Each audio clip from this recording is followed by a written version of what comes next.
Bapak Ibu Shalom, selamat malam.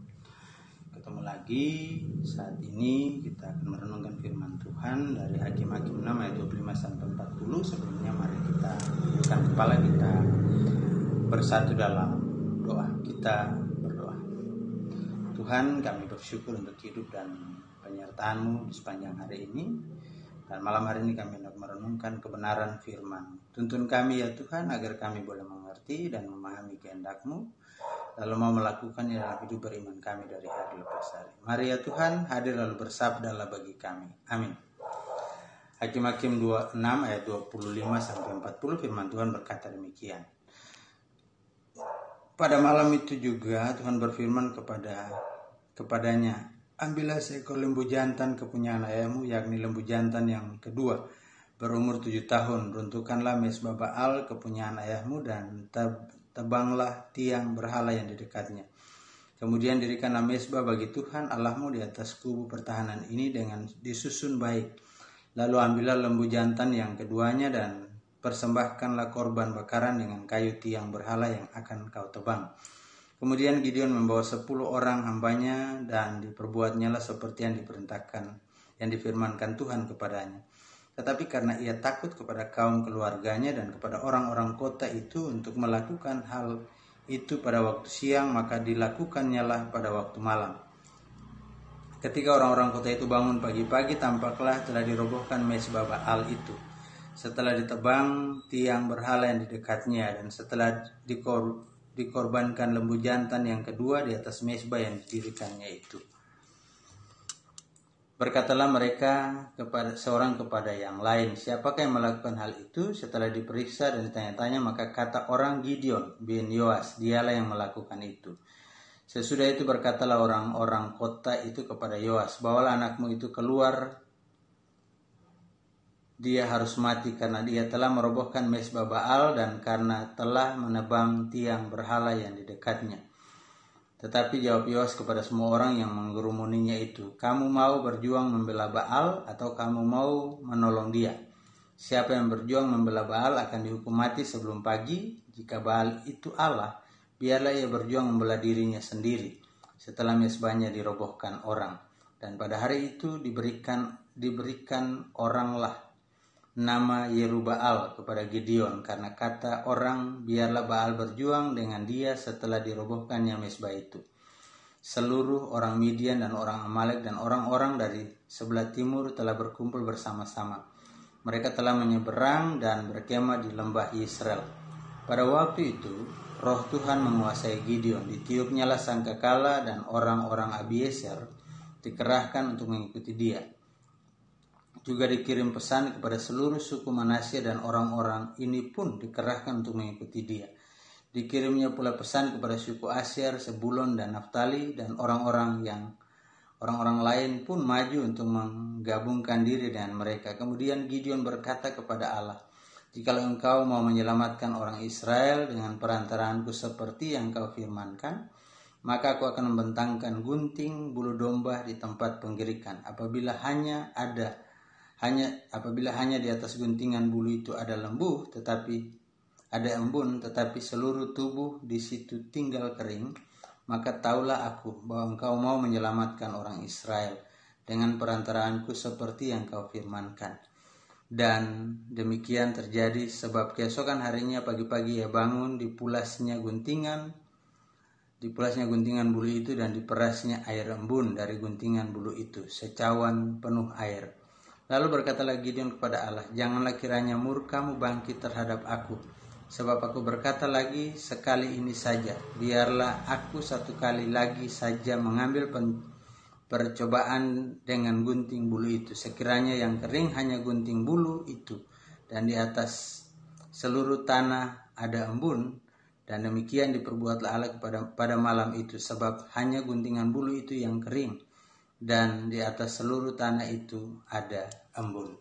Demikian firman Tuhan. Bapak Ibu yang dikasihi Tuhan, tanda ajaib yang dilakukan, tanda ajaib dari Tuhan. Dukungan adalah salah satu hal yang dapat memberi energi positif bagi seseorang, dan itu yang dilakukan oleh Gideon. Perintah Allah dari awal untuk merobohkan mezbah Baal dan tiang Baal yang dimiliki oleh ayahnya serta memberikan korban bakaran itu dilakukan dengan sungguh-sungguh oleh Gideon. Artinya bahwa ketaatan Gideon kepada Allah itu menjadi penting. Namun sebagai manusia, dalam diri Gideon selalu ada keraguan.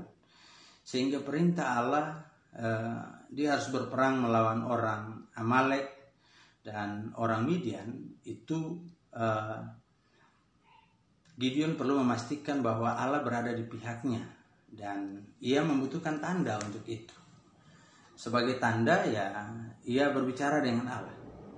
Kalau memang Allah menghendakinya, dia akan menaruh gunting bulu domba itu di luar, lalu kemudian dia katakan bahwa kalau gunting bulu domba ini kena basah karena embun lalu di sekitarnya kering, maka dia percaya bahwa itu tanda bahwa Allah berpihak kepada dia.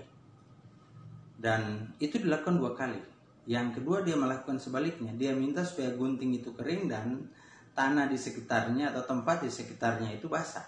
Dan Allah melakukan hal yang sama dengan hal yang pertama. Ini sesuatu yang tentunya dikatakan ajaib, karena kalau semua barang yang ada di luar itu pasti kena embun, tidak akan ada yang tidak. Apalagi tanah yang begitu luas pasti akan basah kena embun.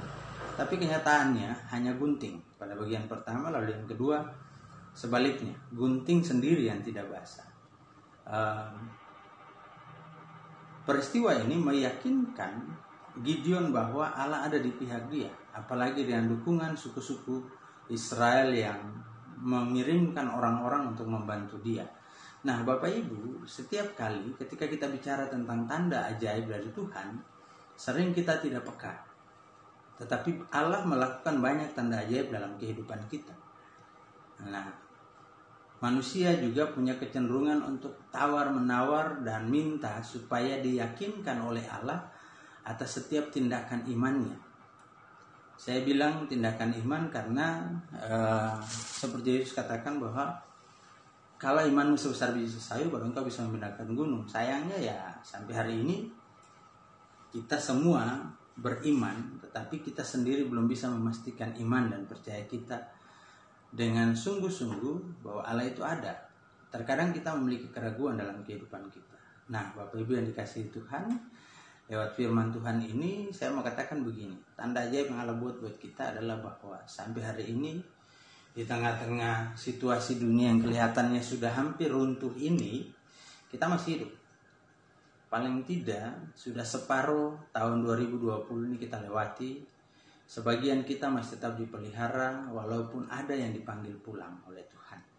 Tetapi itu sebuah kenyataan yang biasa saja. Untuk itu harapannya bahwa mari kita berjalan sambil terus mengasah kepekaan kita terhadap kehadiran Allah lewat tanda ajaibnya dalam kehidupan kita.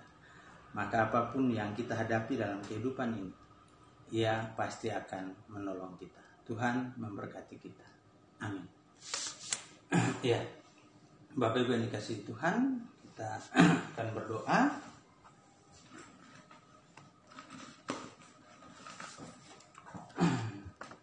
Bersama dengan keluarga yang ada di sektor pelayanan 4, keluarga Inenga Suendra, keluarga Fransina Esterina Loni, keluarga Iketut Sudarma, keluarga Dance Octavianus Sabu, dan keluarga Ronald Dayan Unono. Mari kita berdoa. Tuhan Allah Bapa kekal dalam kerajaan sorga, kami bersyukur untuk hidup ini. Karena anugerah penyertaan-Mu, Tuhan masih memelihara kehidupan kami dan kami masih menikmati hari-hari hidup kami. Ajarlah kami untuk terus mengasah iman dan percaya kami, terutama kepekaan kami terhadap tanda-tanda kehadiran Tuhan di tengah-tengah kehidupan dan pergumulan kami. Sehingga kami terus berpegang teguh kepadamu dan meyakinkan diri kami bahwa Tuhan ada di pihak kami di dalam menjalani kehidupan di tengah-tengah perjuangan hidup ini ya Tuhan. Dan malam hari ini hamba mau berdoa menyerahkan kehidupan jemaat-Mu. Tuhan berkati, Tuhan jaga dan pelihara. Secara khusus berdoa bagi keluarga Inenga Suendra, keluarga Fransina Esterlina Loni, keluarga Iketut Sudarma, keluarga Bapak Dance Octavianus Sabu dan keluarga Bapak Ronald Dayan Unono. Bapak berkati setiap kepala rumah tangga di dalam tanggung jawab mereka, baik sebagai suami maupun sebagai orang tua tunggal. Berkati anak-anak kekasih dalam kehidupan mereka, berkati juga dalam pekerjaan, dalam usaha, dalam pergumulan, dalam segala aktivitas kehidupan. Tuhan beri kekuatan, Tuhan beri kesehatan, Tuhan limpahkan berkat-Mu dalam kehidupan keluarga ini ya Tuhan. Sehingga dengan menikmati kasih Tuhan, mereka tetap mengandalkan Tuhan dalam seluruh pergumulan kehidupan mereka. Terima kasih Tuhan. Berdoa bagi jemaat-Mu dalam keberadaan mereka di rumah masing-masing, dalam pergumulan mereka, dalam pekerjaan. Tuhan tetap jaga dan pelihara, jauhkan dari segala hal yang tidak berkenan. Berkati mereka yang terbaring di rumah maupun di rumah-rumah sakit karena berbagai sakit penyakit yang mereka alami. Tuhan pimpin dan sertai juga. Tuhan jaga dan pelihara juga. Tuhan beri sehat dan kuat juga. Lalu Tuhan jauhkan dari segala hal yang tidak kami kehendaki. Ya Tuhan Allah Bapa kekal dalam kerajaan sorga, para janda duda, anak yatim piatu, para lansia, kami serahkan ke dalam tangan.